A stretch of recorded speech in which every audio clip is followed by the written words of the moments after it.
Hey, it's John. Hey, it's Paul. And it's Eric. And Becca. Heather. It's What If Geeks. All right, that worked out a little bit better than I thought it was going to. Thanks for not fucking that up. So we're here to review the Joker. Sorry, Joker. Yeah, not the Not Joker. the Joker. No Yeah. the. There's no the. Yeah, Just drop important. the. Yep. Drop the. I'm stuttering. Like Facebook. So, so we figured we got a whole bunch of family in town now, right? So Eric's parents and Ann have come into town, so we were like, we're going to do something special. We're going to record early. So today is Sunday the 6th, and we're going to review Joker. Eric, why don't you kick it off? All right. So recap of the Joker. This will be our no spoilers segment, so you don't have to shut it off yet if you haven't seen it. Joker dropped Friday, October 4th. Actually, it pre-screened on the 3rd, right? But it dropped 4th officially. For what it's worth, it did set a box office record for October, $39.9 million on the opening day. So interesting. So it's a dark origin story for the Joker. I'm not saying the Joker. It's a dark origin story for the Joker. It's set 1980s. In the bad parts, I guess you'd say, of Gotham City, right? There's like a trash crisis going on and some other stuff, right? So it's all run down and sort of desolate, just like the whole movie, right? But so it's directed by Todd Phillips, who, interestingly, we talked about this in a previous episode, but he did only comedy movies prior to this, purely comedy movies. Road Trip, Old School, the Hangover trilogy. He's never done any like really dark comedy stuff, so interesting to see what he did with this. It was definitely very Did you read his tweet or what he said on that interview about why he left comedy and did this? No. It's because basically like the woke culture is aggravating him and he didn't want to deal with them anymore. That's exactly what he said. Wow. I was like, oh, that's not going to end well for you. He's not wrong. Well, no, not at all. So Arthur or Joker, what was his last name? I forgot what his last name was. Fleck, thanks. Arthur Fleck, or Joker, is played by Joaquin Phoenix, who, of course, is in The Gladiator as the Emperor, and he's the brother or whatever in Signs. Yeah. Zazie Beetz, who played Domino in Deadpool. Yep. She's the neighbor down the hall, which we'll get talking about later. Yep, less armpit hair. Yeah. Frances Conroy plays Arthur's mother, and she's from the American Horror Story series. I think she's been on there since it started, since season 1. I knew her as soon as I saw her. Yeah, her face is very recognizable, but you probably don't know her name. It's kind of like, and then De Niro is in this. He plays this really interesting Johnny Carson type. Yeah, Johnny Carson, like late night talk show host kind of thing. So of course it's late night Gotham TV, I guess. But anyway, he's himself a lot, but it's interesting. Yeah. All right. So that's the general recap of the movie. So first thing we're going to go over is what was everybody's expectations going into this. Just seeing the trailers and reading whatever you read about Venice Film Festival and all that. What were your expectations going into it? Right. So, all right. The first thing I've been saying on this podcast for a while now that I didn't need this movie. I didn't want a Joker origin story. I didn't need it. But as always, I keep saying I don't want anything to fail, so I want to see what they're going to do with it. When they said it's not anything to do with the Gotham that you know or whatever, then I kind of chalked it up to an Elseworlds tale, and I was okay with it. But that was kind of my take, was I don't need this movie. Yeah. Now let's see what you're going to do with it. Paul? Yeah, I'm the same way. I think that when they said this is not going to be the official canon version of the backstory of Joker, I was like, okay, then what are we doing? Why are we making this movie? If that's not what we're doing. And then B, I guess let's see what you come up with. And then as I read about the Venice Film Festival and the 8-minute standing ovation, and it won Best of Show in that movie, I was like, all right, I guess it's going to be good. Here we go. Yeah, so for me, I knew this was going to be sort of dark, but I was not prepared for where they were going to take it at all. I mean, we've seen a million dark origin stories at this point, but wow. Yeah. But anyway, going into it, so I knew it was going to be dark, but I wasn't ready for that. I really wasn't. Yeah, Ann? Well, you look at all the history of the Joker, so like I've seen it since like not the original showing of the Batman series with Adam West, but like in reruns, and so from that point forward there's like been tons of Joker exposure. So I was trying to go into it like with no expectation, like to empty my mind of all of that kind of stuff so that I wouldn't have a preconceived notion. I didn't need to have bothered to worry about any of that. So. Becca, you have anything to say? Yeah. Heather? Nope. No, I had no expectations. No expectations? Me neither. All right. So then next we'll go to your first impressions. Again, don't spoil anything, don't ruin anything. But you went into it with one thought. How did you come out of it? What was your thought when you came out of it? I mean, how did you feel about the movie, basically? Pretty much the same. Like, I didn't need the movie. Yeah, that's my whole take on it. I didn't need it. More of when we get into the spoiler shit, we can like kind of talk about what some of the things Paul said that I was like, okay, I agree with that, and then flipping it around. But yeah, I really didn't need that movie at all. But side note too, by the way, on Heather's got nothing to say about it. I will say, leading up to this movie, for like 3 days, I kept saying, when are we all going to go see it? And we were trying to coordinate me, Paul, and Heather going so that our daughter could watch his kids. And she kept going, no, you guys just go and see it. But Heather's got a habit of doing that even when she wants to see something. So I thought she's just doing her normal, no, you go see it. You got a podcast, you go see it. And I was like, no, come see it. You want to see it. She never once said, no, I don't want to see this. So I dragged her out to this damn movie. I really didn't think I wanted to see the movie. But he kept telling me how, well, you want to see the movie. You want to see the movie. So I'm expecting something really supposed to be phenomenal because he kept telling me how I want to see the movie. So something I didn't want to see, I thought all of a sudden I really should see it. So won't make that mistake again. Yeah, no, I owe her a lot of good movies. All right, Paul, what were your impressions? I really liked it, and I said when we left, if that were the official canon backstory of the Joker, I'd be okay with it. Yeah, personally, I would be okay with that backstory too. It definitely wasn't what I was expected. What I said, I didn't love it, but I'm not in the ambivalent category either. I mean, I was somewhere in between. I like the way they did this dark origin. I mean, it was something really unique. Again, not going to spoil anything yet, but it was really unique. Nobody's ever really done anything that sort of off the edge before. So for that much of it, I'm good. Yeah, I'm good with it. I felt mostly conflicted. There was like a lot of aspects of it that were, I thought, like it was beautifully shot, and that was like a thing that I liked most about it. But I think the other word I would come up with for the whole Joker portion that would be superfluous. Yeah. Yeah.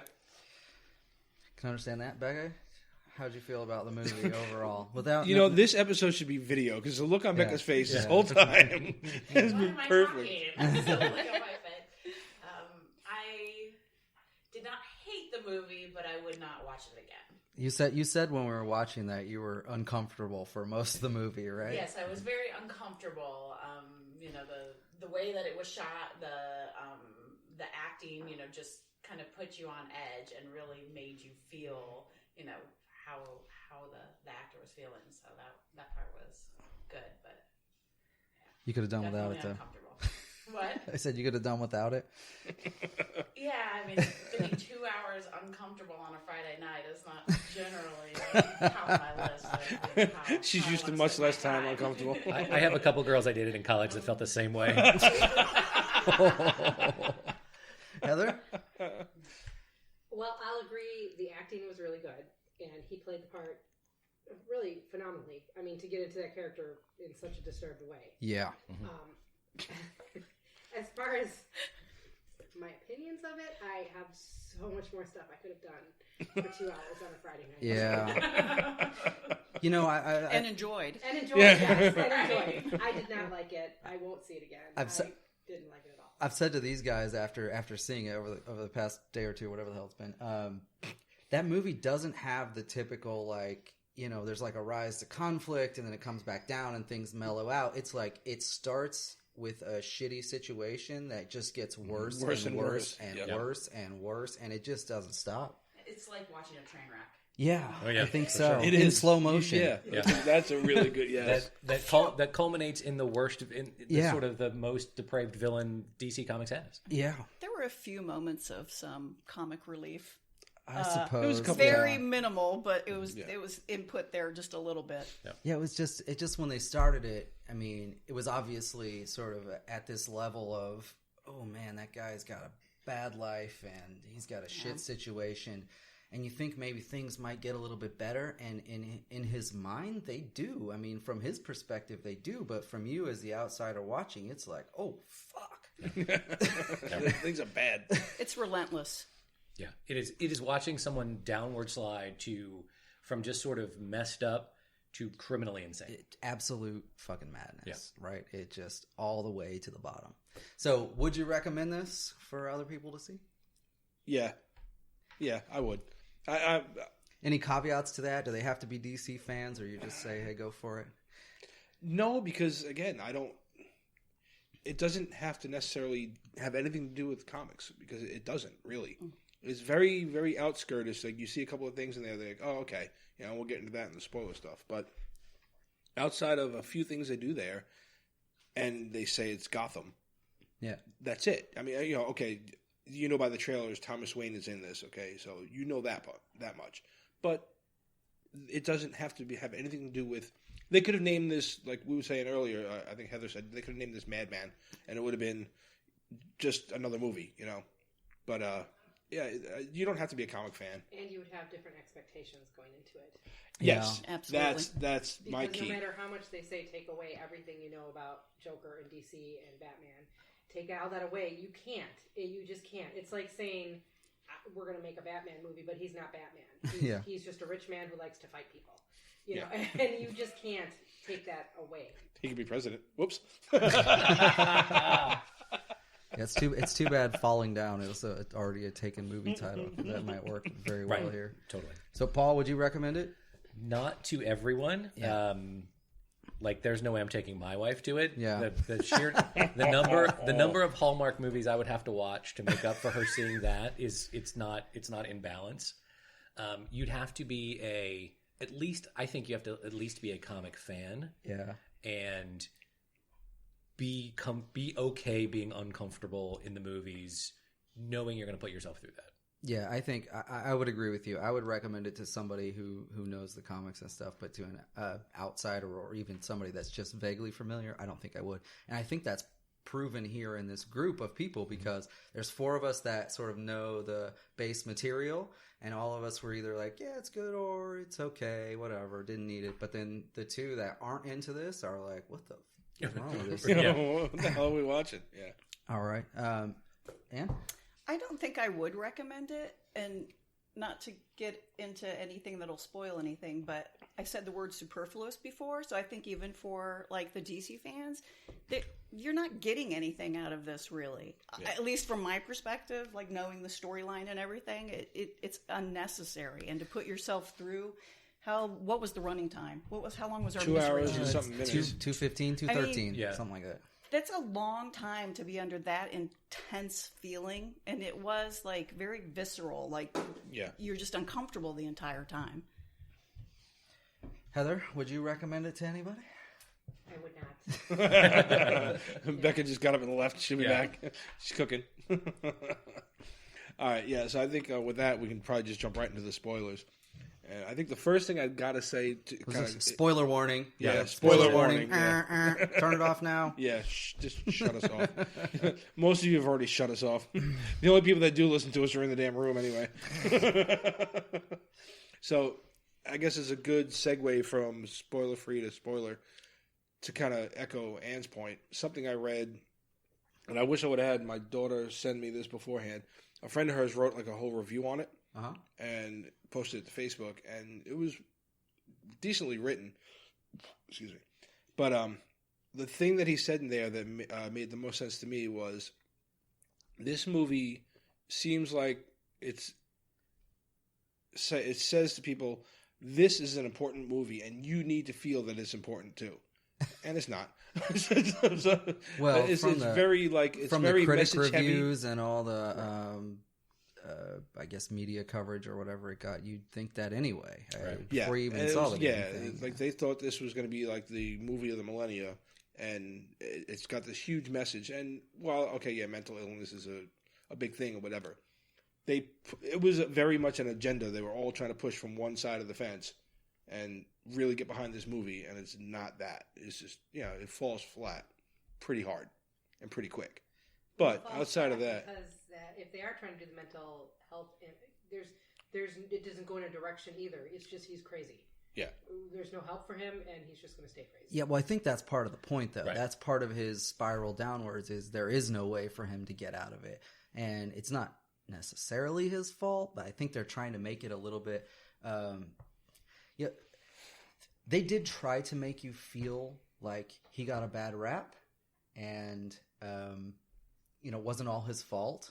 But that actually didn't play well, I don't think. I never really felt sorry for him, except for maybe like the first, 2 minutes of the movie. When they did the PBA, the pseudo-bulbar affect. Yeah. Thanks. So when they did that piece of it, like, oh yeah, that would be really shitty if you're in a bad situation and somebody's, yelling at you or whatever, and all you can do is laugh. And the look on his face where he's like kind of cringing, like, I don't want to be laughing right now. Oh, that's why he chokes. He feels like he chokes because he's trying to stop himself from laughing. Yeah. So he played that really well. The movie is set in the 80s, and that's when we emptied out the mental health and cut all the budgets. I mean, so that part was spot on for the time frame. And there were people out on the street that had no help, no medication. I mean, that was a real thing that happened. Yeah. Anne's been a nurse for, 30 years or something. More than that, yeah. I'm old. So she was here through all that. In a big city at that. She was up in Chicago. So. Yeah. What's interesting, though, is you... When you retell the Batman story, right, everybody knows that story. So you can do some takes on it or something maybe a little different. Like the first Batman, it was ultimately the one who turns into the Joker that shoots his parents. Yeah, right. There's been different takes, right? This one, you know where you end up, right, with homicidal psychopath, but no one ever knows how you get there. There's never been an official story. So this is as good as any, right? How do you end up in that terrible place? By starting out in a pretty terrible place, and then a series of kicks in the nuts from. Right, literally a couple times. Yeah, literally a couple times. Right, like beaten, lose your job, funding cut, no medicine. Find out all the other stuff that happens, and then you end up here. Mm-hmm. Yeah. So I guess starting really early in the timeline of the movie or whatever, he is a clown, but also an aspiring comedian, right? And that's not because he's the Joker. That's because he has this mental issue and he's trying to find a way to deal with it, right? And this is what he picks, which turns out to be kind of a terrible choice because he's awful at any of these things. But it's an interesting way they portrayed that. I don't think there's any backstory for the Joker of he was a mentally ill comedian. Well, no, but I think there was one. I don't know if it was an Elseworlds Tale or not, but it was one where he was a stand-up comedian that failed. Oh, really? But I don't know if it was one of the backstories he was lying about or what it was. I'll have to do some research on it and try to find out. But I think there's something comic-related in that actually happened somewhere in the comic. But then again, you also know that in the comics, he's got 17 different backstories. Right, right. There's the original sort of 1930s, 40s one where he's breaks into a playing card store factory something, and he falls into a vat of acid because Batman's there, and they fight. And in the fight, he falls in, and that's what makes his skin white and his hair green and makes him crazy. And they made it where he was the Red Hood, right, and fell into the vat of acid, and then became the Joker after that, kind of thing. So there's a bunch of different backstories for him, which leads into the current comic thing that we were talking about before with the 3 Jokers. They're coming up with a storyline now that Batman has found out there's actually 3 Jokers running around Gotham. So they're 3 different people, but I don't know how it's going to work. You could probably extrapolate from that he, because he never had a moment of happiness, I believe he says during the movie, his whole life, that he's trying to do something that makes other people happy. Like being at the children's hospital and then having them laugh at what he's doing, that gives him someone to relate to. Yep. And that he can at least bring happiness to somebody else, even though he's never had any.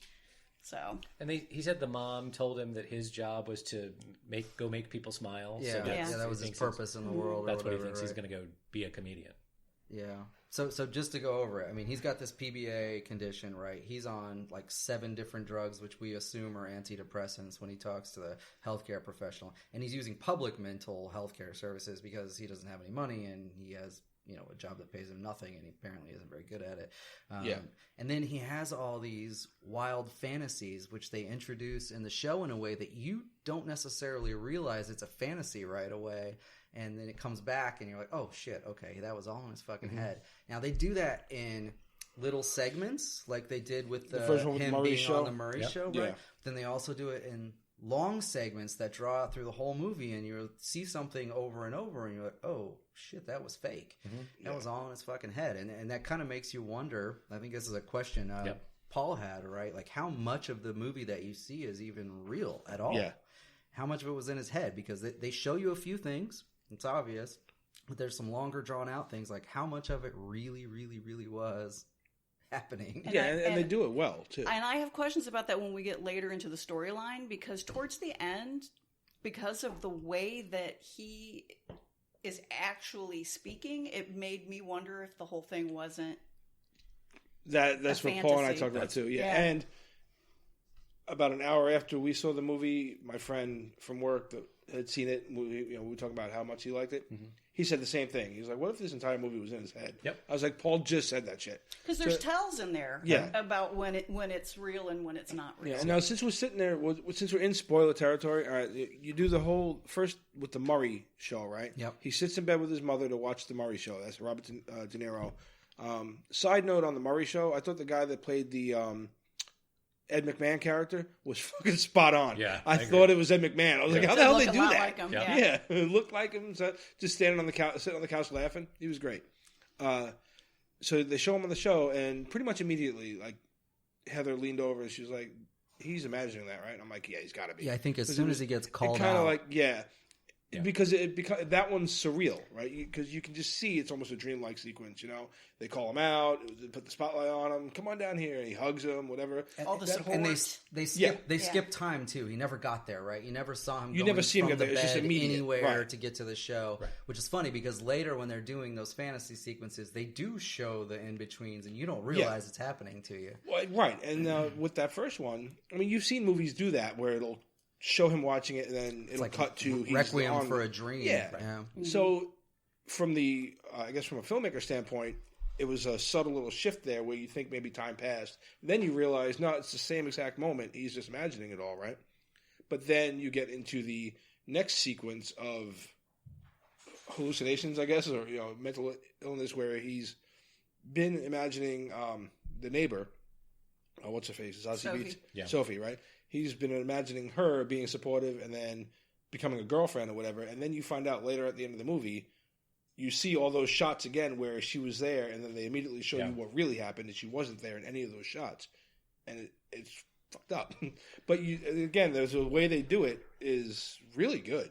That part of it really kind of got to me. Like, I was like, oh, wow, that was pretty cool. Paul caught the whole Sophie not really being there immediately. I didn't. And I'm usually pretty good at that kind of stuff. And he caught it immediately. Like, later on, he was like, I knew right away she wasn't really there. Even in the like, elevator? The initial encounter? Or do you think that was real? That was real. Okay. That I think was real. I think the time when she comes and she goes, were you following me today? I hoped you would have come to rob the bank. And I was like, you seem really okay with some nut job following you. Like, that seems weird. And then she's supportive girlfriend rubbing the back. Yeah, he walks in and makes kisses out with her, her, and then she just brings him in. I'm like, That's when I knew it wasn't. When he opens the door and that whole thing happens, and I'm like, that's not real. Yeah. That part's not Overall, real. the relationship just escalates too quickly for it to be real. Right. Yeah. It does happen really quick, yeah. Yeah, and she's, at the hospital with the mom, and she's rubbing the back and doing the whole thing, and then they had this great date, and she doesn't seem to mind that he's staring transfixed at the psycho clown newspaper headline. But despite the early, I guess, interaction between those two, which did feel like wrong and unrealistic, and we were saying to each other, like, this is stupid, right? I still didn't realize it was a fantasy because they kept playing on it and they kept doing more stuff. And she shows up at the hospital. That's what got me was, multiple times you see them together. I was like, and we were just I didn't even think about it being a fantasy. For us, it was like, that's bad writing. But then when they played it all out, we're like, oh shit, actually, no. That was good amazing. writing. Yeah, that part was amazing. Because he has no way to differentiate between fantasy and reality. And it's that moment that he's in her living room, touching stuff on the table or touching whatever, everything. and she walks in and you're like, okay, I know what's happening now. Right. Yeah. So I like the way they did that. Yeah, they did a really good job on that one. Do you have something else you want to say? No, I didn't want to get too far if you want to do it in a second, but that's what made me think about, and if you want to hold this question for a minute, was all of it fake? Like, was all of it in his head that you just mentioned? So we've, of course, had discussions outside of the podcast, but you could say the whole thing is fake, right? And that could be pretty believable. We had a lot of discussion, though, about that moment that he tears everything out of the refrigerator and climbs inside. And this is an old, it's like a 70s era refrigerator where you have to, like, unclasp the door, and you can only do it from the outside, right? Well, that's what I thought. I'm like, how's he going to get out? Yeah, and he purposely, they even make a point of it, right? He closes it. It's not quite lashed. Yeah. He pulls it back open and slams it harder, and right? you hear that snap in. Yeah. And then the next thing you know, the phone's ringing, and he's getting up out of his bed, right? And so the question is, maybe the whole movie wasn't in his mind, but from that moment he climbed into the refrigerator, like the rest of it was his, as he's suffocating in the refrigerator, death dream. Well, what happened was he was expecting a nuke to drop. Yeah. And then the refrigerator lands like 150 miles away. And he just like rolls out like Indiana Jones. Like Indiana Jones, yeah. But so this could be we've talked about on the show before the woman in the refrigerator trope, right? And she dies, and that changes the character, right? Could this be a way to pay homage to that? That's doing sort of his original self dies. And I don't think they thought that far into it. That's the point where he becomes the crazy Joker man, but it's not. I thought that the way they could get by with saying that this is not the official canon is that it's all a delusion, right? So none of it happened. So he's not the Joker. Or any part of it could be bullshit, right? Just like they do with Becca and I talked about this too, because if it's all fake from the refrigerator on, he was not the one in the alley. Yeah. He wasn't the one in the alley with the Waynes, shooting the Waynes. So maybe in the comic, it's not the him, Joker. so. Yeah. In the comic, it's not. Yeah, but in the movie, it is him. In the 89 movie, it is him. But then again, in the other movies, you see it's not him again. So, the 89 movie did what the movie in the 80s had to do to kind of tie the two together, But I don't know. Right, yeah. They both created each other in this weird symbiotic thing. Right. Yeah. But aren't all of the crowd the Joker? Not the Joker, but the Joker. They're all wearing the mask. What made me think of it was the whole the riot, the whole thing, the citywide riot happens pretty quickly. The pretty quickly. It's like Anaheim, but in 20 seconds. Right. You end up with the guys in the ambulance, or my house when the power goes out. And there's no internet. Right. They ram the police car. They figure out it's him. They all that happens with no notice. Right. It amps up as quickly as the Murray show does, with not just the spotlights on him and hey, you're great, but come down here. I'm gonna give you a hug. I wish you were my son. I wish I had a son like you. It all happens really quickly. Yeah. I mean, it is supposed to be a live show, though. That's how they've set it up, right? That it's live on air, and then they're replaying the recaps for everybody and their mother to see. So it's not unbelievable that a bunch of people could have saw it, but the whole riot part of it happened. It was so fast. No. Well, but I'm saying actually in his first Murray fantasy, right? He goes from he just gets a little bit of attention from Murray to he gets the spotlight. Come down here.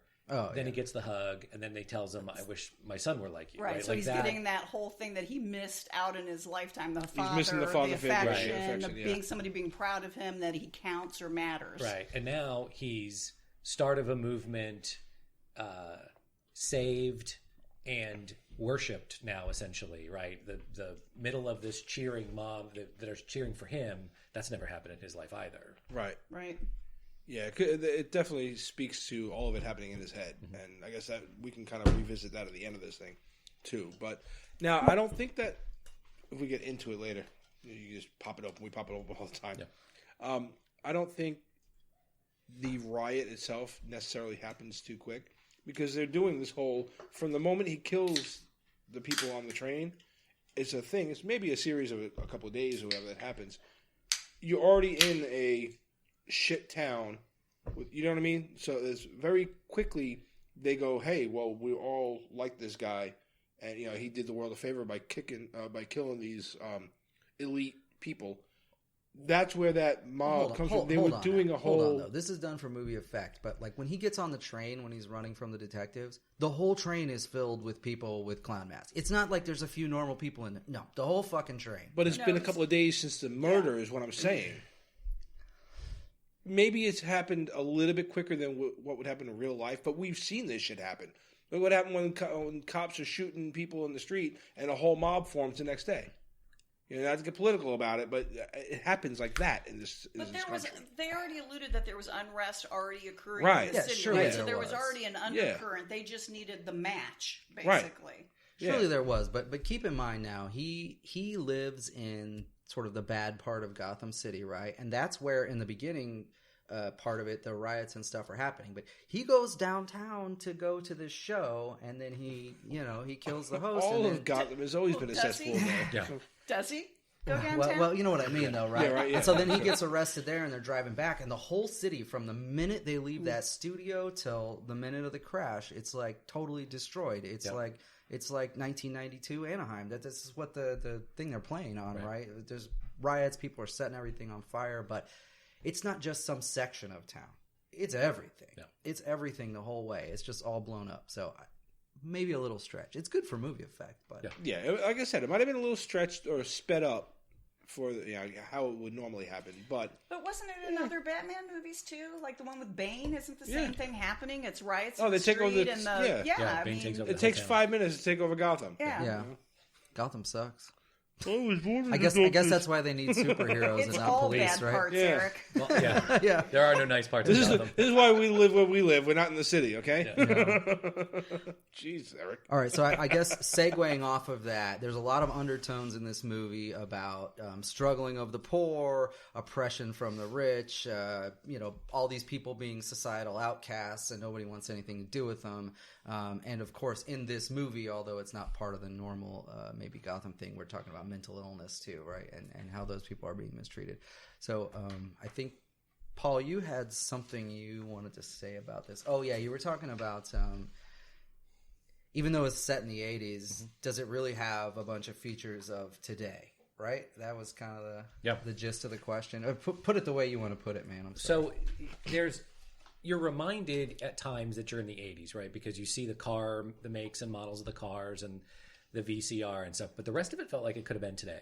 The rest of it felt like there are parts of our society now that feel marginalized and would love to respond with violence.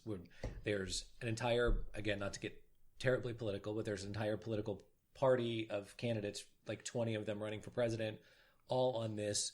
All of our problems are by the rich. And we somehow need to strike back at that. I wonder who he's talking about. I have no idea. It's a 50-50 shot. Right. Stuff's getting cut.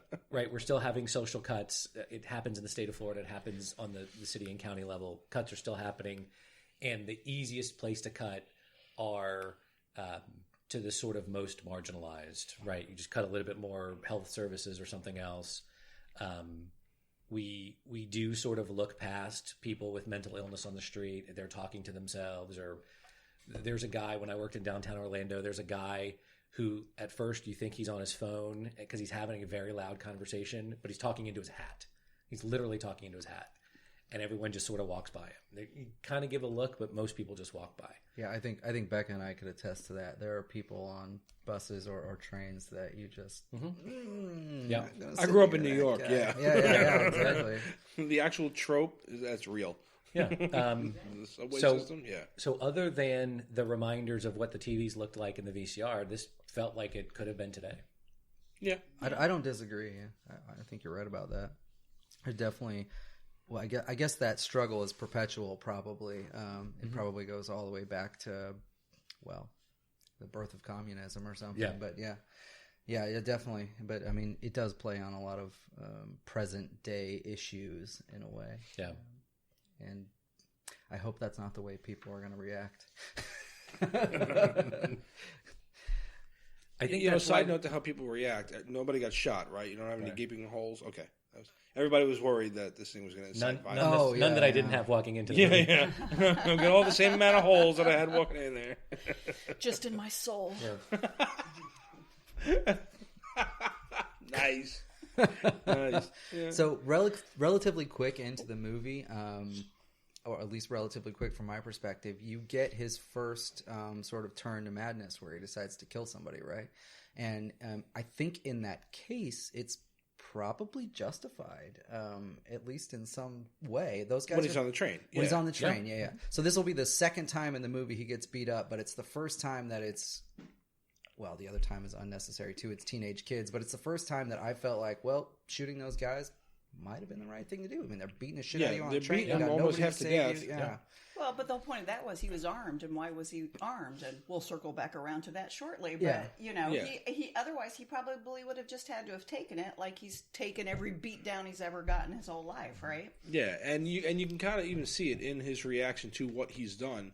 The very first few seconds, he's conflicted. He looks around, he doesn't know what to do, and then that only lasts for about maybe 2 seconds. Once he hits the first two, and the other one's kind of wounded and run out of the train, then it's game on. Then he realizes, oh, now I have power. Yeah. Yeah. And that was the key shift in his head was, I think I have he power. wanted to help that lady at first, because you can see, He did, yeah. you can kind of see it in his eyes, like he sympathizes with her, and then he starts, of course, with the PBA thing, because he's reacting to the stress of the situation by laughing, which takes the focus actually away from her and does help her in a way. Right, I was about to say, in a way, he helped her. So He's a hero. Yeah. Is he? Oh, jeez. How much of this is in his head? We're going to keep circling back to that one. Oh. But I think there was a big key shift there is where he learned where his true power lies, is fighting when he knows he can actually fight back. Yeah. And does he? And that's the shift, right? Yeah. If we take away until the end of the rest of the podcast, take away the fact that most of us probably think this is all in his head anyway. If this actually happened in this movie, right, the way it did, then I think that is his moment of where he's got a moment of clarity and, like, now he's becoming Joker. Like, you know what I mean? Like, this is the moment. Like, when he kills those guys. Yeah, I think. Like I said, the first one he shoots, yeah, you see he's kind of almost horrified by what happened. And that second one he takes down, he's like, okay, good. And then he hunts the third one down. It all happens very quickly, the transformation. But at that point, now he's... Yeah, and so... But that's where you turn too, though, because the first two you could say, okay, like reflex, I need to protect myself. The end of that... Yeah, he could have stopped at any point. Yeah, and this is what that's when you learn. He's a deranged man. Mm-hmm. Yeah, that's what I would say exactly about this scene. And by the way, I love the way they shot this because every kill that happens from him, I know it's coming, but that moment it happens, I wasn't ready. Yeah, it's just like so fast and instant, and then his character does this flip once it happens, and you're like, oh shit, he didn't just. And then this is exactly what they do on this train scene. So he shoots the two guys, which makes sense. The third guy he nicks, but then he's not done, right? He gets him in the leg or whatever, in the ass. I don't remember where the hell he hit him, but the guy's running, in the and then he turns, right? He makes that turn to, I'm chasing this motherfucker down, and I'm going to shoot him dead, right? And that's the thing. And then that cat and mouse on the subway, though, when the guy's like, I'm going to get out of the train car, but wait, I know this guy's going to be... And so he feigns back, and then, that Arthur's was going really out. cool. Yeah, and he right away, he knows, he pokes his head out and goes, oh, no, wait, we'll just wait and see what he does. Did he even mean to shoot the first guy? I got the impression that the gun just went off. Like, he pulled the gun on him, and he doesn't know how to use a gun. Yeah. And it went off. Well, because remember in the apartment, he already had an accidental shot in his apartment, so he at least knows the power of the weapon. But I'm not sure if he meant to pull the trigger. No, it was an old movie that he was listening to really loud. Yeah. Oh, that was funny too. That whole scene where you said there's some moments of humor in it. That whole scene was great. Hey, and by the way, they're talking. He's like, "Pow! Yeah, you're a good dancer. Yeah, you know who's not? That guy. Boom." So, sort of random aside, but I think they forgot that he shot. This is like a oops production error thing that we'll have to go back and double check. But he shot that first bullet in the apartment, right? Right. And that's one gone out of the 6 that he had. But then on the train, I think he shoots 6 bullets when he kills those 3 guys. Yeah. But he had a bunch thing called reloading. You just didn't see him do it. He had a bunch of bullets outside of the gun, in the bag. Did he? Yeah. Okay. There was a whole bunch of them. Yeah, they were sitting on the table. Okay. All right. Fair enough. Maybe the first bullet was a fantasy bullet, and the rest were still in the gun. Right. Here she goes again. So after the end of that, after he keep talking about his fantasy, after he hits the last guy on the stairway, and he realizes what he's done, and he has to run off. Right. There is this scene where he goes into a bathroom in a park or something, and he locks himself in, and he has this like moment of clarity or something about realizing like that what he did was, at least for him, like the right thing, and he starts dancing. The Joker dance, yeah. Yeah. In my head, I called it Crazy Guy Tai Chi. Yeah. Well, yeah, that's what it. I So, said Tai Chi too. Yeah. so just like he has a couple different laughs, which I want to talk about in a bit, but he also has a couple different dances. He's got the slow Tai Chi, and he's got some ones where he's kicking it up like Jack Nicholson's Joker did. You know, on the steps. On the Yeah. stairs, Right. so I'm not sure, but Can he we has go that. back to the way he runs? Oh the god, yeah. high-stepping He runs clown like he shoes? always has the clown shoes on. Yeah. Yeah. Even when he doesn't, he runs with the. There was. Oh, go ahead. No, well, the only thing I was going to say is something going back to how much we all loved the way it was shot, right? Something I picked up on very quickly in the movie just from the trailer. You remember, because the trailer's got him dancing on the steps as Joker, right? Every other time you see him on those steps, he's hunched over and steadily walking up these steps. Yeah. So that art of flipping it on his head, and now he's Joker, and he's dancing all these steps coming down Yeah. them. So this is a theme they use in It was movies really too. cool. Stairways can be a theme they use in movies to show ascent to something, right? But for him, the ascent was the like low down, terrible, hard part, and the descent into madness was the happy part, part that we're going Yeah. positive on. Really weird way to do it, but it actually that stairway has. I mean, it has It's metaphorical Yeah, it has for a life. lot of metaphor in Yeah. it, and it's in the wrong way. But that's Joker, right? That's the Yeah. point. And a side note, that actual physical stairway is in the Bronx, down the street from one of my cousins. You know where that is? Yeah. You've danced down it before. Yeah, a little bit. Watch out, Heather. Becca mentioned something before we started recording about the music and how uncomfortable it made you. Oh, so man, music score Yeah. on point. Yeah. Yeah, it was really good. Excellent. But in the beginning, when it's just Arthur and he's like, it's off note, sort of. It's really hard to hear. It's like jarring, right? 'Cause Flat he notes is- and things. Yeah, Yeah, it it's a was little like, screechy. yeah, and then he kills, and then it gets better, right? Like it becomes more melodious a little bit, and Yep. and it's not as uncomfortable, and he's not as uncomfortable, and he walks a little bit more upright, and the change starts to happen after the crazy guy Tai Chi. The music's better, but at first I was like, every time I see him, the music's all, you're like, ugh, yeah, and you are uncomfortable. It's almost like they're using the music to make you enjoy him becoming the Joker. It works in some respects. I mean, music has a powerful effect on you whether you realize it or not, and they really dramatically change the scores. I don't know who did the music for this, but goddamn, I mean, they did a great job, especially towards the end where it's almost turning into like a symphony or something, where Joker goes into madness. Are you guys looking it up? I'm trying to. I'm trying to beat Captain Google over here. Captain Google.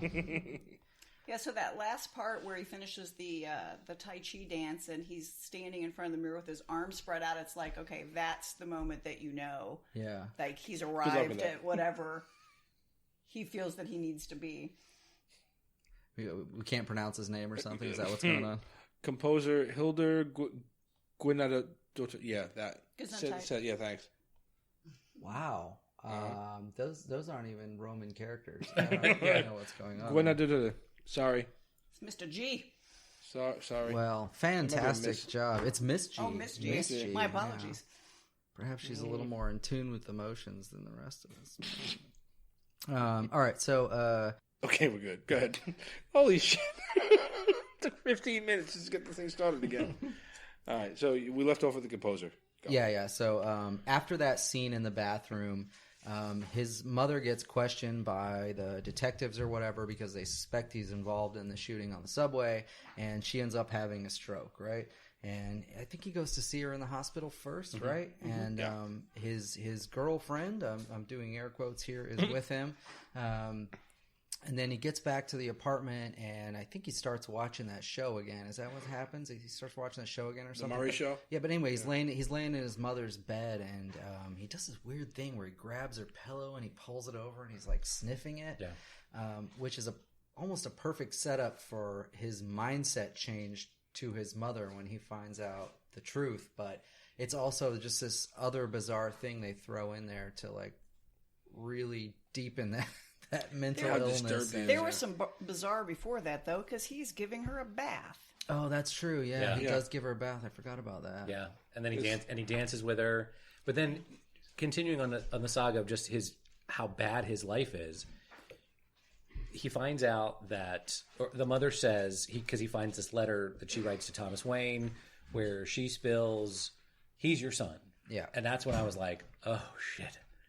And then he finally meets Thomas Wayne, only to find out that's not true. You were adopted. Your mother's crazy. Yeah. Yeah. And then he has to go get the records to figure it out. And that's when he sees that she has the narcissistic personality disorder and, right, there's all the trauma and all the other stuff. And then he envisions the scene where she's getting questioned by police detectives because she allowed the boyfriend to beat him so bad. He ends up with potentially a brain injury, which is how he ends up with PBA. Right. So yeah, they set the whole storyline there. So his mother was totally lunatic, I guess. She had a man who I assume isn't Thomas Wayne, someone else who beats the crap out of him and causes him some severe distress and locks him to a radiator or something, right? Yep. Isn't that how the police find him or whatever? And then she gets admitted to a mental institution for we don't know how long. I don't think they really say. I don't think they say. But this is his initial connection, I think, to the Arkham Asylum, which gets played out a little bit later. But they also don't say what happens to him. They don't. Yeah, they don't. But I guess the important part of that is that ultimately he's not actually her son. Right. Or we at least assume not. So I'm going to break for a minute because there is a moment where he finds a picture. This is after all this happens. He finds a picture of his mother when she was young, and on the back it's got a note from Thomas Wayne, and it says something like, you have a beautiful smile or something, right? And I was thinking for a minute when I saw that, like, is this well, maybe she wasn't totally crazy, or was this the start of her nuttiness in obsessing with Thomas Wayne or something? Or maybe she wrote it, Right. I'm not sure which is which, but I mean, they do make you feel like... Or it could have been true. That she did have an affair with him. Right, Because why would and Thomas the note Wayne's- could be real from him. Yeah, it could 100%. But you never know. You don't Which is know. kind of... It mirrors the comic book Joker where you just never know what's going on. So you don't really know everything going on with this guy. You just find out a little bit more about him. So, in a large way, maybe this was clever on their part, and that they put these ambiguous sort of clues in around different places where, well, maybe this isn't quite right, maybe this isn't real, maybe it happened a different way, but you don't really know. And then, in the end, you can have any Joker origin story you want when we get to the later part, because some of it could have been him being crazy, some of it could have been his mom being crazy. Who knows? Yeah. You really don't know. You have no surety. There's no guarantees, right? Yep. Going back to Arkham, they don't really say, like at the beginning when he's talking to his assigned counselor, he's saying like things are better than when I was in the hospital. So they allude that he was an inpatient at some point, or in the asylum at some point, but they don't really talk about when did he go in there? How long was he there? What happened to him when he was there? Or is the hospital the reference to when he was injured as a child? Probably not, because too much time has passed. So clearly he had to have been in there for mental health purposes, but we don't know anything about that, like when that happened. And yet here he is living his entire life in this apartment with his mother, like very ingrained in each other's lives, so like the bath and all of that stuff was creepy. But on the other hand, if they're all they have to support each other, Yeah. And she made a lot of references to and they even played it out because, like, when she worked for Wayne Industries, and you see him doing his campaign stump, and he's talking about how when the three guys get killed, like, well, we're all family, like, So she's like, see, we're family, so he'll take care of us if we just talk to him, kind of thing. So, well, the impression they give you is that she's been writing him these letters for like 2 decades, right? Yeah. And he hasn't been responding to anything. And apparently it was just this one moment where Arthur decided to actually open it and look at the letter and see what was going on, right? Yeah. So he didn't have a clue before. But where have the letters been going? Has Thomas Wayne been getting them, or have they been intercepted by one of the people that work for him? And That he's was the never thing. seen I them? would I assume wondered he that was- because the I would envelope didn't look assume- like she mailed something out and it got returned or anything. It just looked like an envelope that he picked up and. I would Well, assume. because she said I wrote him another letter or something. Yeah. Okay, I think wrote what's him been another happening letter. is she's been writing the letters and he's been mailing them for her. And I think he was getting him because the bathroom scene sort of gives you the impression that he wasn't totally. He's aware of him. Yeah, he wasn't totally like oblivious to the fact that there was this woman who thinks that she's had a son. I think he was a total dick, by the way. I mean, they made him out to be like awful, was. right? Yeah. Really, not just as a person, but like also as a politician. He was like mute to the real world or whatever. right? Condescending Yeah, to he the really- constituents. It was really strange the way they set it up. But I guess they did that on purpose so that the riots and the oppression of the rich thing would make more sense, right? Because he's tone deaf to what's really happening in the world. Well, and that scene. Wonder in who the they modeled that bathroom- after. That scene in the bathroom really kind of locks it down for Arthur about how, like, okay, so first of all, he has the father fantasy with Murray, right? Yep. That this is his father figure, or he would embrace him as a son. And then he goes to Thomas Wayne, and he's like projecting now. He's projecting over here on this guy, and then what's he get for his troubles? Punched in the face. Right. Yeah. Yep. It's like the ultimate, And in every other Batman story, Thomas Wayne's like an angel, right? He's like Exactly. the greatest person, the most philanthropic, the most, right? And here he's a complete dick. Like, and not just that, like bad at politics. Like, I'm going to run for mayor and you all are clowns. And yeah. Yeah. Yeah. So shortly after the reveal that he's adopted and his mother was nuts or whatever, he ends up going back to the hospital. He ends up going back to the hospital and kills his mother, right? He suffocates her, which in itself is a little weird. Like somebody didn't come running when the with a pillow. yeah Right. Remember, he sniffed the pillow before, so it was full circle. it was full Why circle. why didn't the alarms go off when her oxygen gets low? They did actually. If you were listening to the EKG in the background, it starts to get slower. It got slower. But it doesn't. There's no alarms when it flatlines. There's not there's no, like right, like and he I thought he'd like pick her up and put the pillow back behind her head and like smooth her hair out or do Nope, something just like walks out I was by. never here. Yeah, no, he just leans against the window and I guess nobody came running. But I was expecting him to pull the plug and walk out and just like let. Well, she wasn't on a ventilator. Oh, She just had oxygen. They were talking. He was talking to her, and she was looking at Yeah, him. he was telling her like, "Hey, I found out the truth" or whatever. Yeah. Yeah, she was looking at him. Yeah. I was expecting And him then to it like was- unplug a bunch of stuff and then she would die. And then it was sort of a moment where he was like, "Oh, I found this out and this out. You fucking bitch." Yeah. Yeah, kill her. So that kind of starts his real murder spree, right? And then at that point, he goes back home, of course, and Hang on, she was number 4. well, Right? Yeah. well, I mean, like Yeah. again, I would say that those first guys were sort of a self-defense, set it up to be like, okay, yeah, the maybe first he was a little two bit, were well, the first two, self-defense. not the third. We're giving him 2 as a pass. And Yeah, then 2 is a pass. I think. First two are free. Listen, if 2 guys were beating the shit out of me on a subway, I would shoot them, and I wouldn't feel bad about it. So, anyway, so then, I've wanted to shoot people for a lot less. So Yeah. I get maybe I identify with him more than I think. but so then he's back at his apartment. Knock on the door. This is the transformation moment visually. This is when he starts like dyeing Yeah. his hair and, Yeah, and when he's painting getting his ready to paint his face up face. or whatever, right? And then One thing that popped in my head while we were talking about the Thomas Wayne interaction, right? Did anyone notice? I'd have to go back and watch it again, which I'm really not in a rush to do. But in that bathroom scene when he's talking to Wayne, right? The 2 times he refers to him, it's not, yeah, you're my father or dad or whatever. It's daddy.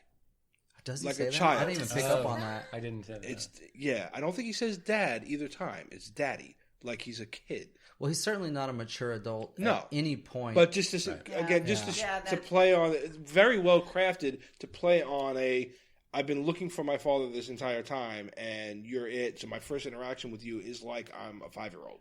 I didn't pick up on that. Yeah. I think do he know calls that him one daddy 2 dude times. should not walk up on another dude while he's using the urinal. That's bro code. That's guy also code. true. But hey, but yeah, both times calls him daddy. Okay, so he I does. think I'd have to watch it again. So he does this visual transformation. 2 of his clown friends, it's another air quote right there, but 2 of his clown friends come over, right? Yep. The guy who gives him the gun. The guy who gives him the gun, who is Randall is his name in the movie, and that's played by Glenn Fleshler, who was he was like this terrible, awful lawyer in Billions. If you guys ever watched that, he's like totally ruthless. Like anyway, great guy to have in this character. Honestly, I'm sure it played out well. If you, I've seen him before though. Yeah. But so Randall and the midget come over, and I don't know the midget's name, unfortunately, but Horrible person. yeah, I don't. He's probably in a wrestling show or something. Right? Wow. And there went the sponsor. Yeah, there we go. Hey, you know what? I think this is like the longest we've ever kept them. So I've got to go now.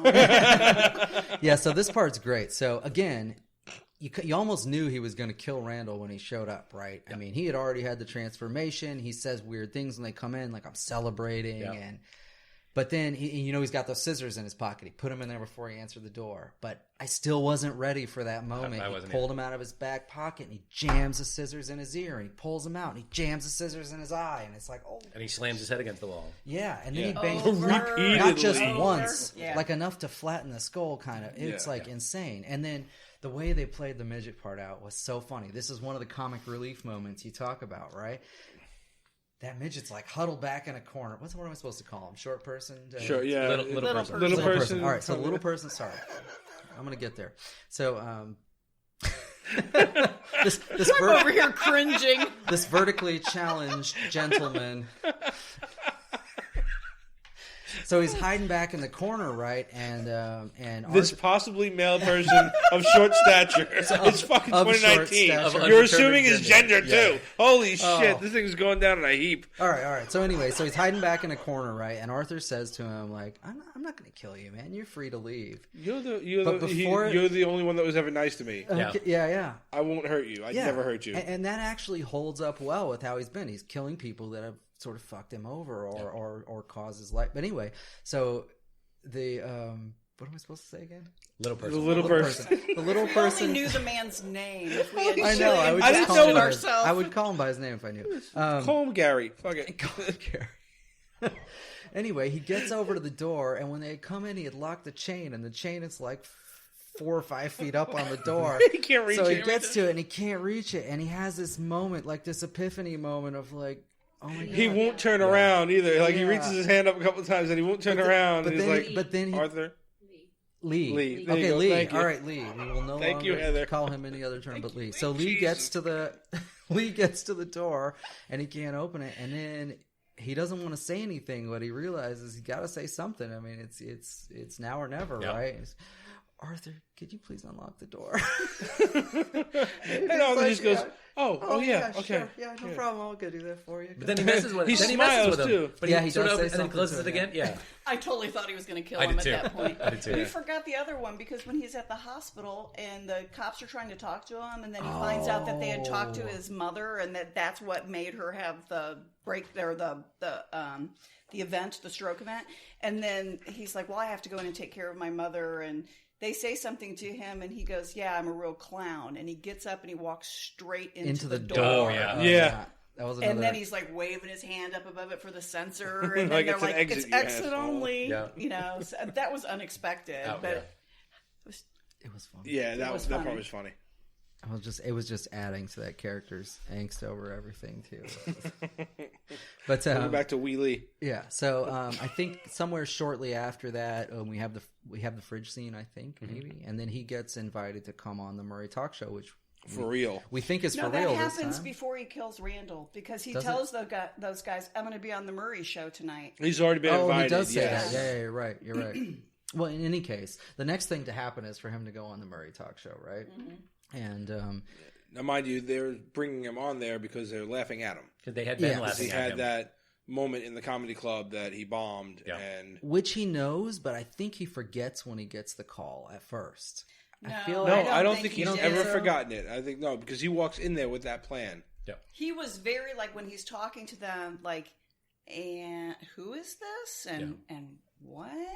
Like Kinda, he kind was- of can't believe yeah. that they're calling after making fun of him. That they're calling to have him on the show. Because Yeah. he remember he saw them playing the clip when he was in the hospital with his mom, Yeah. and then he was laughing because he's like, "Oh, I killed on that joke" when they're looking back at his clip, and then it's like, wait, they're making fun of me, and then and that's when Murray calls him, get a load of this Joker, Yeah. right? Yeah. So he goes on the talk show. He does his dance into there. He makes a whole spectacle of it. He's apparently lost his PBA at this point. He has no nerves anymore. And why do we think that, Paul? Yeah. So actually, when he practices They show him practicing, rehearsing. they show him what he's going to do, he maims suicide, and everything I've read from people that think they're going to commit suicide, they're the happiest in that time from they decide they're going to do it till they actually do it. They're super happy. And so I think Why are you reading shit about this? It's awful. we had a family friend whose son committed suicide. Oh, fuck. And so when he decides that's how he's going out, everything's fine. Like all the stresses in his life are sort of gone because he's going to go out in this big blaze of glory. Or is it like I think he has a tell when he's in Fantasyland? He has no PBA. If you notice that, Could be. he doesn't have that when he is either believing whatever's occurring or reliving it. Even like he thinks he did great at the Comedy Store, right? Because in his mind he didn't go through any of the rest of it. But throughout the movie, whenever he is talking without having any PBA symptoms, it's the fantasy part. Yeah, he doesn't have it when he's on the Murray show and he gets the spotlight on him and At the come down. very beginning. Right. Not at all. You're right. Yeah. There was something I wanted to go back to because you were talking about when he gets the call for the show. Uh-huh. When he's actually there and he's in the dressing room getting ready beforehand, and he's written on the mirror, put on a happy face and lipstick. Happy face, yeah. And then also just the way that he's interacting with Murray, and he's calling him Murray, and then the other guy's like, "Hey, he's Mr. And Murray's like, "No, it's fine." And then I'm thinking that all has to be fantasy too. Like this person saying, "Oh, you can't call him Murray," and Murray saying, "Oh no, absolutely he can. I'm fine with that." So that's why I thought, because he never has PBA symptoms during that entire scene. And they're not at all bothered that he shows up in full clown makeup. Like they let the whole thing happen. Well, he Murray just goes, does, "What's right? with the-" It's going to be all great. he says is, "What's with the look?" Yeah. And he's just like, this is how I wanted to be, you know? And then he'll capitulate and say, like, "I want you to call me Joker when you introduce me." "Oh, whatever you want, kid." Right. And then during that entire scene where we're playing up to, what eventually happens, I know we're past the spoiler, but, nobody stops him. Right. Nobody stops him. And I don't know if you want to get into it now, but his entire speech is a petulant child. Mm-hmm. Yeah. Well, no, that's essentially the next thing anyway, so. Yeah, but I think that whole thing was a fantasy thing. Yeah. Because he doesn't have any PBA symptoms the entire time. But is that just because he's made the transformation at that point and sort of dropped his old self and just embraced the murderous, I don't give a shit Joker? And it doesn't have PBA because he's not uncomfortable anymore with the ridiculous. Except at the very end when he's been recaptured apparently. And he's at the very end, he's got it again because he's doing the laugh thing again, the PBA symptom thing again when he's back in the asylum talking to the new social work lady. Yeah, I guess that's true. Yeah, I don't know. For me, it seemed like that the presence or absence of the PBA symptoms kind of separates out the storyline of when he's in fantasy and or even psychotic break, if you will. Maybe schizophrenic, who knows? But for me, that's how I kept separating it out. If he doesn't have the symptoms, it's not real. Yeah. That's my take anyway. So he gives the speech on the show. You already mentioned this. He has this.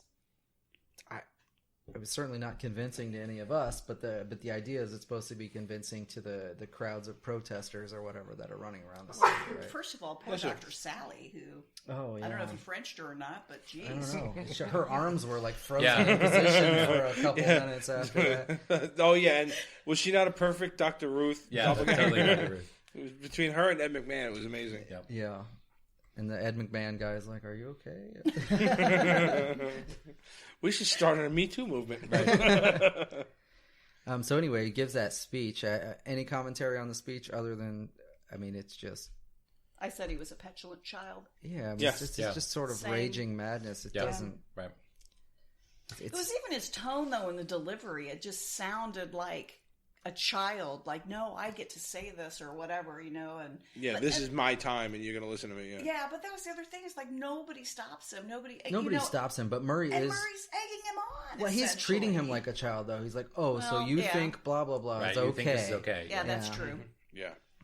But anyway, and then there's another murder point that I knew was coming, but I just wasn't ready. My hands flew to my face. I even saw him grab behind his back. I knew he was going to do it, but he does it so fast and quick. But they did it so well, too, because the first time when you see him rehearsing it, you want to hear a joke, and then he's going to kill himself, right?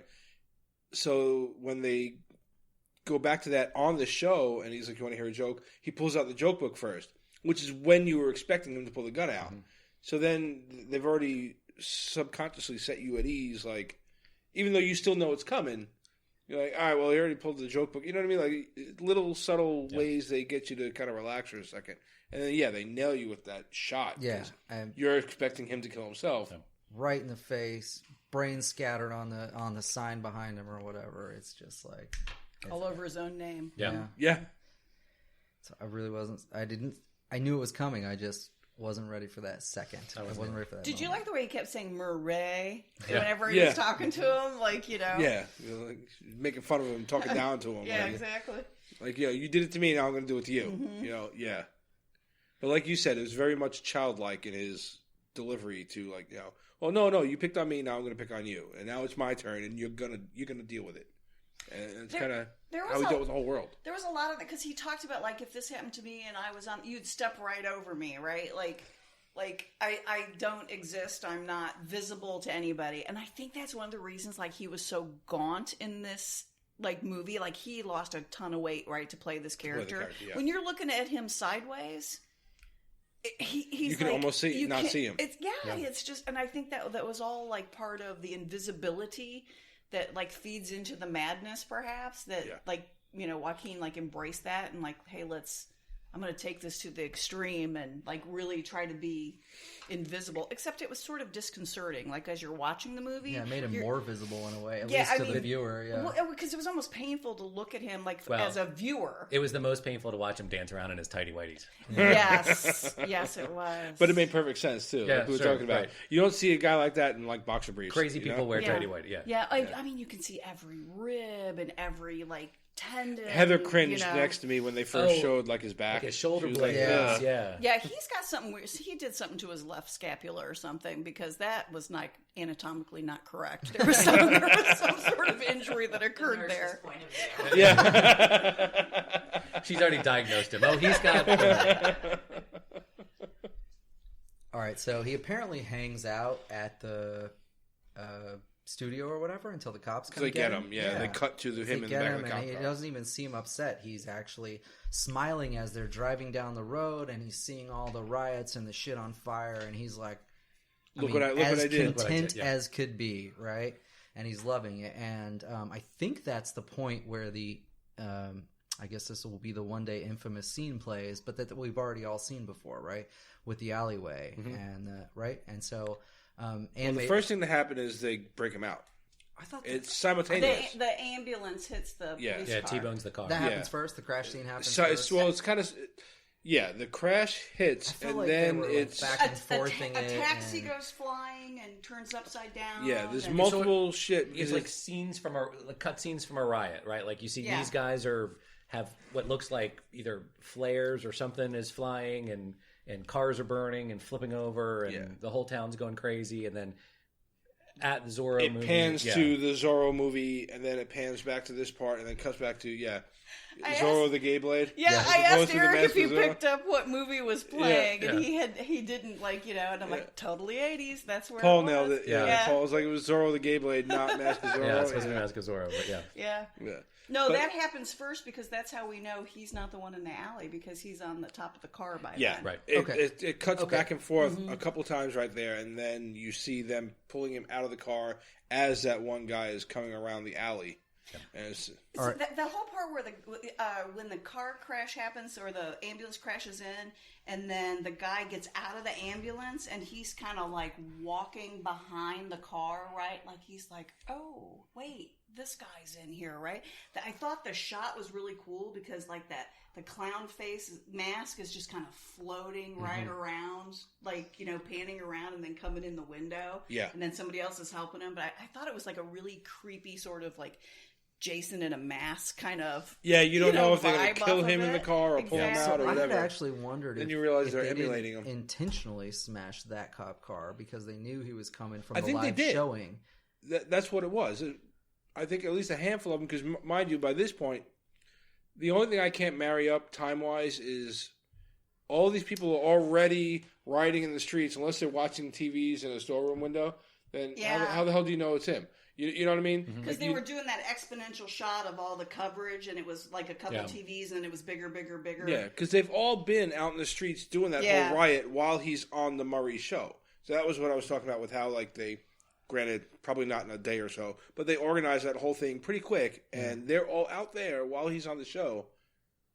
They don't know what he looks like. Right. How do they know to find him? His face was in the police car window, and he was smiling gleefully at all of the mayhem going on around him. So it could, I mean, it could have been, say, like 2 or 3 of the 2 guys that saw him there, and then they jumped in an ambulance and came around and freed him. I mean, they would have. It's just trying to, okay, do they know that he got arrested and what he did on the Murray show? Yeah, because it was on all the news feed. It was like, oh, Murray so then got that's shot, what I'm saying. blah, blah, blah. It would be popping up on TVs, and they'd know. There was like 20 like television screens in that shot of like, because they were showing us like it's being reported everywhere, right? Right. So that's how I was picturing, because these people are in the street. So a lot of times, like if you're in the street hanging out doing whatever, you don't know what's going on here, but they had to find out. It had to have been, because when he hits that and then he gets out, he. Like Arthur's like splayed out in the back and he slid all the way down. You can't see him until they come around and look in the window. For the storytelling, Becca's sitting here laughing at the fact that we're like really psychoanalyzing the whole part of this thing. But for the storytelling we love you. value, it doesn't actually matter whether they intentionally wrecked the car and then rescued him, or whether they did it on accident and then realized who he was and rescued him. The point of it all is that the crowd, the mass, the movement he's created is sort of putting him on a pedestal at that point. Yeah, they lay the him way out that they on gently like carry him out of the car and lay him on like some kind of messiah or something. Yeah. I mean, they could have put the Jesus cloth over him at that point. I mean, it's just like they're honoring him, right? Yeah. And that's really the point of it, whether they did it on purpose or accident. And then he gets up and does one last crazy dance. Yeah, but before that, right? Then do we get the Waynes? Am I? Yeah. As they lay him down, because that was the point where I thought they did it on purpose, because you get those are the first ones that are like his top henchmen. You know what I mean? Yeah. Like if you're gonna build this into what the Joker becomes, it was the guy out of the ambulance, wasn't it? Was it the driver that got out of the out, ambulance that went into the alley? They got out, they looked. No, she's asking if it was the ambulance driver that was the killer that went in the into the alley. Because it was pretty close. It's all the same It's all the same clown. No, but I was like looking at his build and stuff, and I thought maybe it was the same guy. Maybe he saw them, because he is just standing off to the side. But I thought they were right in that crowd with Arthur. It was kind of happening simultaneously, where the people were running out of the theater, and you see the Waynes come out, and they're and then like Thomas says, which was a good take of why they went down the alley. It was like, oh, shit's going down. Let's cut down this alley. Again, either way, for the storytelling value, it doesn't really matter, because it's the idea, it's the movement that Joker created that killed Batman's parents. So it doesn't really matter which specific person it is, and even if it's the guy from the ambulance, you don't know the fucking difference. So you don't know who he is. Yeah. Right. So it really doesn't make that much of a difference. But that scene, though, so that was obviously a very deliberate addition to the movie, right? And they put a bunch of elements in it that were, I mean, they right were carbon copy of like and every other the pearl necklace busting, like all of it was perfect, right? I mean, it was all intended to be this carbon copy, and so they can say this movie isn't, it's different, it's not the same Joker, but I mean, at the end of the day, that was they very did deliberate. That tie-in. Yeah. He doesn't do the catch line that Nicholson does in the first movie. Something about the devil dance. I can't remember it exactly. You have a dance with the devil and the devil moonlight. Yeah, they don't do that part of Geekify. But it is I think it's specifically identical, and and that's the weirdness to it for me. That I felt like it didn't belong in this. Because what does he say to her? He says, what I said to her you reap is what you sow, or you... Yeah. I said to her when they did this, I'm like, this almost makes this like a 2-hour early Batman origin story now. Right. Like this was all leading up to the alleyway scene, and that was the important part of it. Yeah, the whole scene felt out of place to me. Like it didn't... Depending on what this movie was supposed to be, up till then it wasn't about any of that. And then all of a sudden you plop this in here, and it's like, well, now I am thinking about Bruce and Batman. I'm not thinking about this other stuff anymore. Well, as soon as he goes to the Waynes and you see young Bruce Wayne and Alfred come to the thing, you're like, was that Alfred? Yeah. See, I didn't get that. I thought it was just some security dude because I didn't think it was Alfred. No, it was definitely Alfred. Yeah, it was definitely Alfred. Yeah, I'm not sure I like the guy they picked for it. No, that's why I think that's why I didn't get that it was Alfred. Alfred. In any movie, I think any movie, any timeline, any comic, Alfred has always been there from Batman's early beginnings. He's always been there. There's never been another Butler. Yeah. But there's been this sort of refocus on Alfred's backstory of being kind of a badass. Right, they're doing this Pennyworth show, and they're doing these other things. Yeah, where he's Secret Service or so he should have been able to break that chokehold. Yeah, there you go. That's right. Come on, Alfred. All of a sudden, you went back to being a wuss. Right. All the hell of a sudden, is this, the 50s? Now, Paul, he did have a fence between him and the other guy, so get the shark maybe he just didn't have the movement to right. The bars are in the way. But he should have been able to break that. Like, now you're back to being a wuss. I totally did not think that was Alfred. Yeah. I thought it was just some other random guy, out to patrolling, like to his keep security. To keep Bruce safe. I did not it could get have the been. Alfred It vibe could have been, off but him. yeah, I just assumed it was Alfred because those are the only people you know when Bruce Wayne's lying. Yeah, right. That's true. Right. Well, it's not his dad, so it's not Thomas Wayne, so it's got to be Alfred. Does he say Master Bruce in there? Yeah, he does. See, well, there you go. Yeah. Ta-da. And I think he had a vague accent. He a little did. bit. Yeah. It was more Australian though. Yeah. So, I guess we're on to the hood of the car then. The rising moment or whatever. The rising of the Joker. Yeah, we just beat up Alfred for no reason. I think Ann and I both loved this particular moment in the movie. I liked this one, yeah. And he sort of gets up, which is probably totally unrealistic. He should have gone to a hospital or something. But he's bleeding out of his mouth. This is the point we're going to have a contention with, okay. And he does this rise motion, and it's almost like we talked about in The Boys with Homelander or whatever. Like, it's almost this Jesus moment for his followers or whatever. But then he reaches into his mouth. His mouth is all bloody, and he reaches in there and he smears this across. And it was the only time in the whole movie I was reminded of a different Joker. A better Joker, probably. Yeah. But he does this thing where he smears it across, and it's sort of like the crowning moment on his psychotic madness or whatever. Where it's the only time he really looks like Joker. Yeah, where he makes that final turn into the Joker we would all know, right? Yeah. It is just like... And it was a scene that he was working up to, because what does he do at the very beginning? He sticks his fingers in his own mouth when he's just Arthur, and he's trying to make smile. That. He does it to Bruce. Yeah. And then at the end, when he's all bloody, he does it that again. Yeah. And it's the only time it's right? And it's the only time it's like... It really looks like Joker, Which is one of my points that we've made before when we've discussed as they were making this movie. I said every time we see a still shot of this guy, I'm like, I don't like the Joker makeup he's using. And then when you watch... I said before, you watch the movie, if he becomes more of a comic... like Joker, then I'm okay with it. That was a point that I was okay with it. I was like, all right, okay. They did what I thought they were going to do, where he's just a clown, whatever, and at the end, that's when you get your actual comic accurate-ish Joker. I thought that it was pretty accurate too when he was coming down the staircase, right? Like he's on the way to the purple Murray suit shop. and everything, and everything is perfect. But like you can't even tell that that's Joaquin Phoenix anymore. Like I thought there was like a transformation, like maybe it was like also an inner transformation, because like this guy's happy, right? And so his face and the makeup looks totally different. Like you're just seeing that clown face, and you're not seeing, like you see in the close-ups, it's like you still know it's Arthur underneath there, but when he's coming down the way they filmed that with him coming down the steps, it's like it's a different person. because it's a happy person, which Yeah. Arthur never is. Yeah. So It I is just different. want to have one tangent on this, and that's about One? just one. It's not a real tangent anyway. It's just still about Joker, but the laugh, right? Yeah. So he has two very distinct laughs in this movie. He has the PBA, it's uncomfortable, my face is cringing laugh, and then he tries to do the iconic Joker laugh, which is a little bit more of the high pitched, yeah, whatever. Yeah. I think He did it better than you do. yeah, I'm sure. I think he's kind of terrible at it, though. Honestly, I mean, it was a decent attempt, but Nicholson's laugh is okay. Mark Hamill's laugh is probably the best one that exists. Yeah. Jared Leto's awful. Heath Ledger's laugh is good, right? But that is like an iconic Joker thing, and we've talked about this in a million other episodes about a million other topics. But there are iconic pieces of characters that, if you don't get right, they don't feel right. And I think for Joker, the laugh is one of them. We've sprung a leak. The Titanic is going down. No, it's okay. It's okay. It's okay. Do you know how many random sounds go off when we're normally recording? But this That's- goes back to you're supposed to forget everything that it's not the Joker. It's something else. Like you So forgot your why- microphone?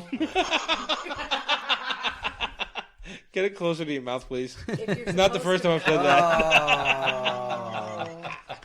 But it's so little. It's Not the first time you said that. Okay. I was refraining from saying that to your wife earlier. Sorry. But if you're supposed to forget everything that you know about the Joker, and it's not an origin story, and it's not part of the DC, the Joker Batman, why do they have him coming into the iconic laugh? Why do you have the Waynes there? Right. to get Yeah. murdered? Yes. Why do you have any of that? Why does he smear the blood on his face to look like the more comic book Joker? Why any of that if it's supposed to forget? That's where it makes no sense, because you have this. It's not supposed to be this, but then they're trying to fit it in too much to be a little bit of it, but don't think that's what it is. So what is it supposed to be? So Yes. I think yes, I agree with you there. that is the line of questioning we probably end with here, right? Because this was one of Paul's questions. Like, would you be okay if they were working into... I'm just going to let you do it, Paul. Go ahead. So if the Robert Pattinson Batman story picks up from the scene in the alley where his parents are shot, Right. and that develops him as Batman, And we go on the assumption that we're going to ignore every time Anne said, "Did this really happen?" Yeah. if that's where the story starts, and this is the Joker, although they'd be 20 years right now, there's 15, 20 years maybe. It's going to take right young Bruce Wayne another 15-ish years to become Batman, and Arthur's probably 35 or 40 in this movie. Right, he's going to be an old man. He's going to be easy. That's us, asshole. If that's the case, right, then that's not bad. And so would you be okay, if this were the actual backstory, and if this, although I don't think it's going to happen, if this Joker appears in that movie, what do you think? So I will say that Arthur is not the one that killed his parents. It was someone else in that alley wearing a clown mask. Right. Well, yeah. So Arthur being Joker and the impetus to all this isn't even itself real in this rendition, because he wasn't the one that pulled the trigger. He is the one that created the mayhem that caused that to happen in this rendition, but he's not the actual murderer of Batman's parents. But in the Christopher Nolan Batman, that doesn't matter. Yeah, he's In the only the Nolan murderer Batman. in the 89 Batman. Right. In any other depiction of Batman and Joker, he's not their killer. Right, it's not Joker. It's Joe Chill. There's comic book parts where Batman has gone off and found Joe Chill or whoever he is, But I'm going to go back it's not him. to what Heather said. Then what is the purpose of any of this? Unless the person who killed him in the alley is going to emulate him and become the Joker. No, all that matters for Batman's story is that his parents are murdered in front of his face. Which is why I said this whole movie was superfluous to begin with. Yeah. Because you don't need any of this. You don't need any of this because that already happened. Which goes back to my point when they first said they were going to make it. Yeah. But what Paul's point is, if they decided to make this Joker for the ongoing DCU, would that be okay? Me, sure. Like, again, and I don't want to say yes because I don't want an origin for Joker, period. So he should be Heath Ledger. just or that version of him where you don't know his story, and even when he says, you want to know how I got these scars, and he gives you 5 different stories, that's Joker to me. It's like in the comic book he does it. He just randomly, whatever, this is what I'm doing, and there's no rhyme or reason to him, which makes him the perfect yin to Batman's yang. There you go. That's a soundbite for later.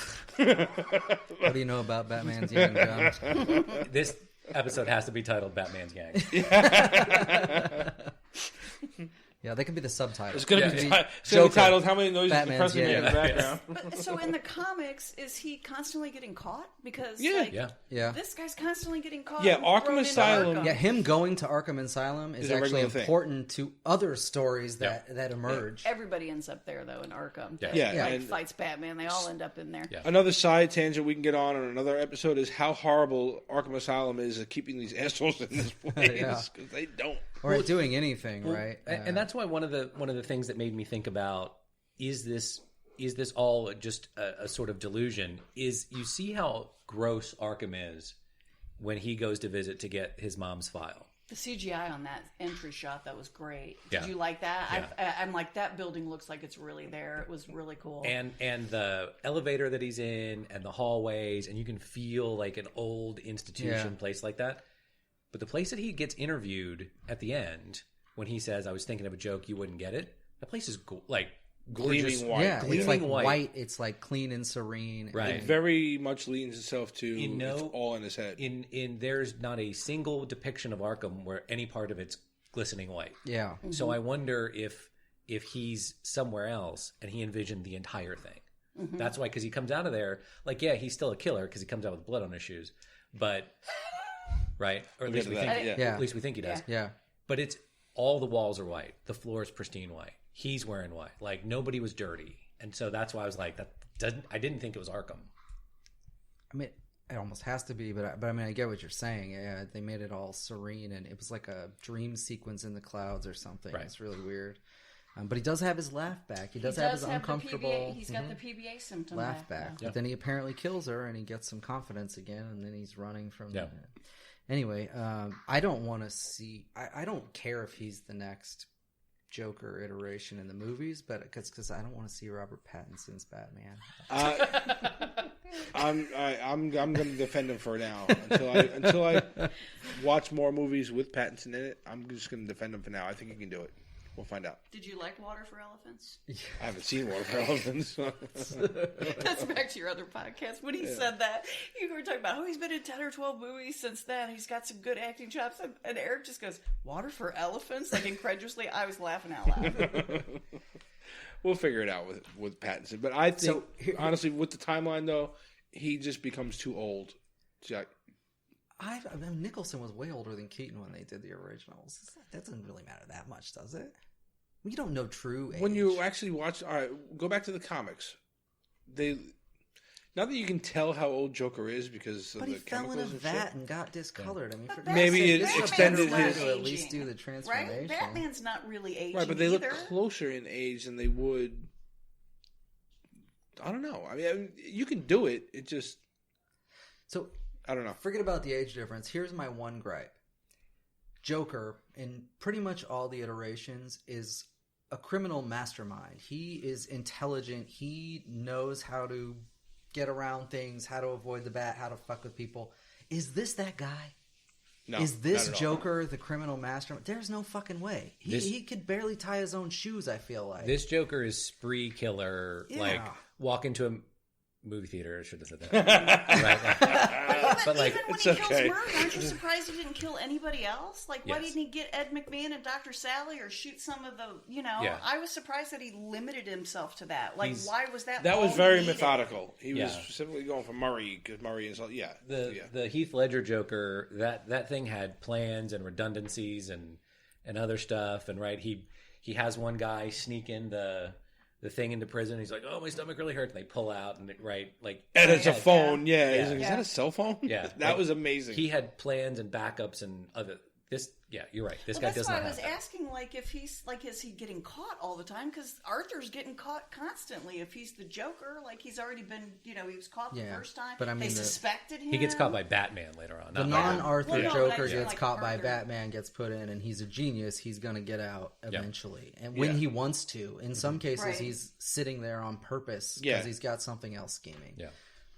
So yeah, that's hard to buy for me. That this guy could be the criminal mastermind Joker, which is the Yeah, only so thing which really goes that to makes the- Joker Joker. It's not like he fights Batman, right? That doesn't Right. really They've never happen. physically. Yeah. Actually, in the very first few issues of his introduction to comics, there are shots of where like We're talking like 1931. yeah, Joker. yeah. That's going back then. Yeah. But if you want to include all this, you got to include everything. There are shots of where like he's taking a swing and like punch Batman in the face and knocked him over, and not that he's going to win a fight with him, but he's gotten physical with him. It's later that they establish that he just doesn't even bother because he knows he can't. Yeah, it's Yeah, about, He doesn't it's really. about- You never really see him anymore. It's about creating. He beat the holy shit out of Robin though. Well, yeah, With a crowbar. yeah. Yeah, when I wrote fight, I meant like face off against, Yeah, that's why I think it's metaphorical fighting, not literal. But but yeah, it's hard to believe that he could even on a intellectual level fight with Batman. This guy is just nuts. Yeah. I mean, Yeah, really this one nuts. is not. He doesn't have he's any. not Joker. Yeah, Which I think is pretty much the bottom line for this movie. Is like it's not Joker. They could have called it anything else and just taken the Wayne name off of the other side of things. okay, and it but they did it that would have been an alleyway interesting scene, movie. so you have to assume that that's where they're leading. Well, of course they are. But what I'm saying is they could have made a very interesting movie and had nothing to do with Batman at all. And this would have been a really actually depressing, dark, very Yeah. depressing, Foreboding. It would have probably struck too close to Don't home. see it for if some you of have these people. depression. Don't drink wine while you're there. Yeah, yeah, exactly. But they could have made this movie without having anything to do with Batman. That's probably true. So, but I mean, outside of that, So no, I would have liked to seen Joaquin Phoenix as Joker in the DCEU, like a little more comic accurate. Yeah. The guy's amazing, So his acting was incredible. Yeah. I Yeah, don't really think good. any of us would take. and I from think him if at you all. took away the quote unquote Elseworlds side of it, and he signed on to be Joker in DCEU, and this movie had not been made at all, so you have nothing to reference it with. Just him. He says, "Yeah, okay, I'm signing on to be Joker in the 2021 Batman movie. I'm all in." And for me, it's now especially okay, I've seen this movie, but from seeing other shit he's in, this would have cemented me saying that because he'd be the only other follow up to Heath Ledger because Jared Leto doesn't exist. Right. I'm sorry. So I guess we can do that before we close out here with final thoughts. Which Are we Joker's gonna the best? tier Jokers? Yay! We can tier him if you like. Or sorry, we're gonna level up Jokers. level up Is that our thing? Jokers. All right. How you want to do this? Just throw the names out and see what everybody thinks. Yeah, I can tell you straight out. My favorite one is Heath Ledger. Heath Ledger for me I too. agree. I actually like Mark Hamill in the animated version. Well, okay, so that's almost not fair. Mark Hamill's voicing of the Joker in the animated series is incredible. I would because I was thinking that, as I said, I would tie him for first.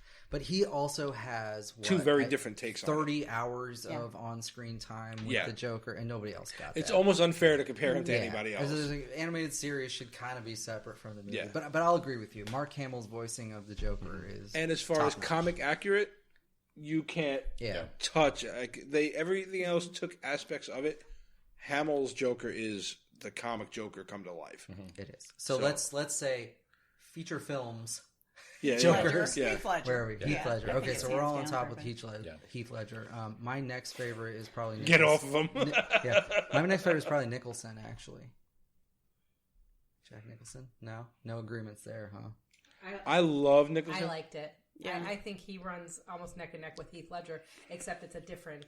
It is take. different. It's I liked him best for a more fun movie. And it's To a lot not be less so gritty. dark. And, It's very camp, just like the way Yeah. like the original series was. But He that's how the played DC campy, movies were you back know? then. That was the way it was, right? Yeah.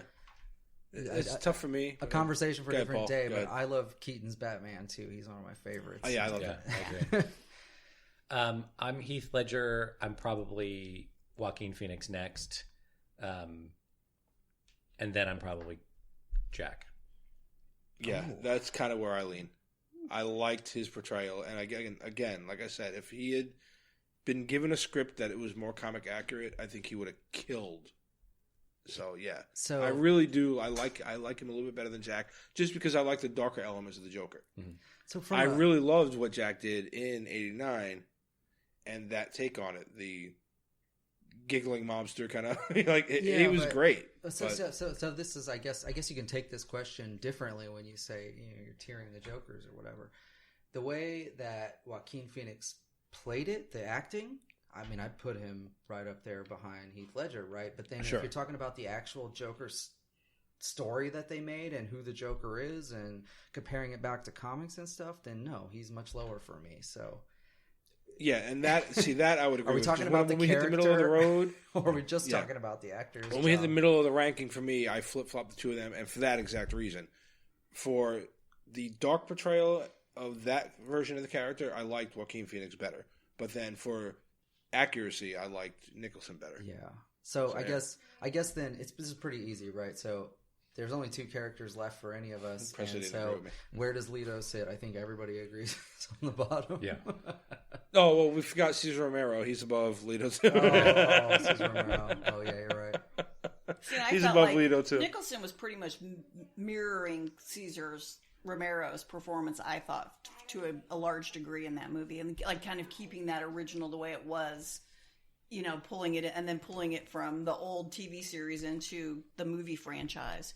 Yeah, it felt very familiar the way that he played it. Yeah, I'd agree. All right, so we have an agreement on the top of the bottom, and we flip the middles around a little. But yeah, there was a YouTube video, a fan made video that had the dude from Growing Pains that played Boner. He was the Joker. That. Yeah, I put him above Leto. Okay, so it's agreed. Jared Leto, what the fuck are you doing? I think that's it. Yeah, don't ever do that to us again. All right, so we're good then on that. Closing thoughts? Anybody want to? We've had a long time now to talk all this out. I'm especially interested in Becca and Heather over here. Now that you've heard us super nerds talk about like the analysis of everything, do you have any change of mind, or you still think it's like no? Heather's hated this movie so much that she's already ordered a Glowforge. She's like, "This is what you owe me, you son of a bitch." Yeah, we'll go backwards. We'll start with you. Well, I will second that then. Let's get to Glowforge. Okay. I still don't like it. And the ideas of whether is going to lead up to a Joker Batman movie, it goes with the age then, because he is of Joker age right now, and Batman was, 10. Yeah. So he's going to be, 70 when they fight? And that seems not fair. So, or is the guy in the alley going to emulate another Joker and become Joker, and that's why he isn't the Joker. Maybe it's because the guy in the alley could emulate, and he could be 18 for all we know, and that would be a little more realistic. But for him to go on for it to be like an Origins, it just wouldn't be right. Fair enough. Maybe that's why they showed the Zorro movie, because Zorro is a different person forever, right? Could be, yeah. Maybe that's why they chose that to be the movie they went to. Yeah, after hearing you all talk, I'm actually pretty convinced that everything after the refrigerator scene was his hallucination, and that he's not actually the Joker. Nice. Okay. All right. And? I just agree with Becca and Heather. Perfect.